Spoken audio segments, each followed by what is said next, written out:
commencé. L'église d'Éphèse a commencé par les entretiens, par les enseignements. Alors, après des temps, quand le Seigneur viendra leur dire que vous avez abandonné les premiers amours, c'était en fait, vous avez abandonné la chose principale qui faisait de vous une église.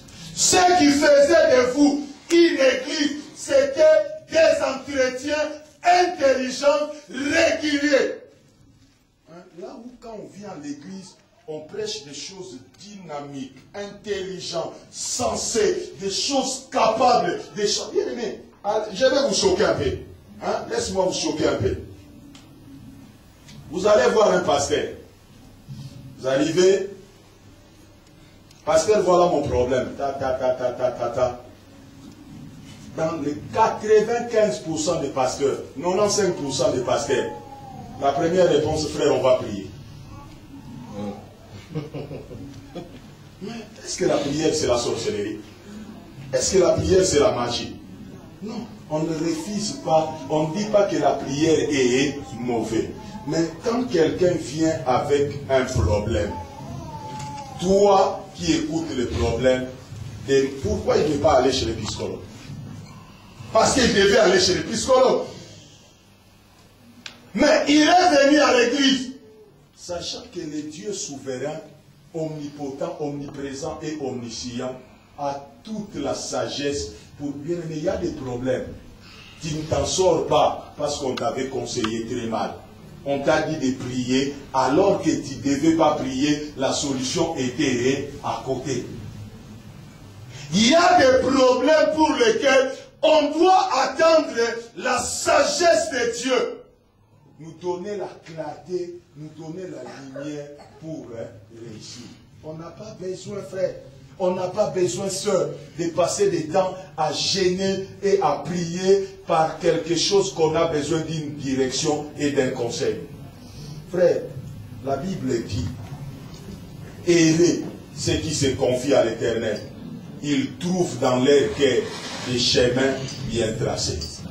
Ils trouvent dans leur cœur, pas ailleurs, pas dans la prière, mais dans leur cœur, ils trouvent des chemins bien tracés. Frère, nous passons des temps, des fois, à prier pour des choses qui n'ont pas besoin qu'on prie pour ça. Tu pries, tu pries, tu pries, tu pries. Plus même tu pries, plus tu t'abrutisses. Plus même tu pries, plus tu deviens colérique. Il y a des gens qui prient, au même moment il est en train de prier, mais dans sa prière, il développe la colère contre les autres. Pourquoi sa prière là, ça ne marche pas?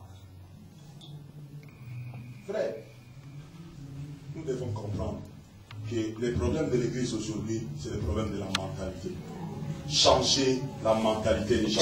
La repentance. Bien aimé, Dieu c'est notre papa. Dieu c'est notre papa. Et on n'a pas besoin, Emmanuel n'a pas besoin de faire jeûne et prière pour que je lui achète le pain le matin. Regardez, on dit, quand vous voulez prier, entrez dans la maison, fermez-vous. On dit, votre Père qui est dans les cieux connaît vos besoins. Le problème, c'est le problème des intérêts de Dieu dans nos prières. Lorsque nous prions, toutes nos prières ne sont que tournées vers nous. Seigneur, donne-moi l'onction, c'est toi. Seigneur, donne-moi les pains, c'est toi. Seigneur, donne-moi la supériorité, c'est toi. Seigneur, donne-moi le travail, c'est toi. Seigneur, bénis mes enfants, c'est toi. Seigneur, même le pasteur, quand le pasteur prie, Seigneur, remplis cette église. C'est pour lui, c'est pas pour Dieu. Hein? Il veut se sentir bien qu'on dise, ah, le pasteur, il a une grande église, là, il est content. Non, c'est pour toi. Mais quand Dieu regarde, Dieu est en train de demander des gens pour toi. Dieu te regarde, il dit, regarde-moi cette pourriture-là. Il y a même des chrétiens qui croient manipuler Dieu. Il y a des chrétiens qui croient manipuler Dieu. Donc, il y a même des gens, quand ils prient, ils oublient que Dieu connaît tout. Hein? Tu vois, il y a quelqu'un qui prie, qui justifie. Il est en train de confesser. Il justifie le péché. Hein? Il dit, Seigneur, vraiment, je te demande pardon, mais Seigneur, tu sais, dans ces problèmes-là, il commence à chercher, à tourner le problème comme si Dieu n'est pas au courant.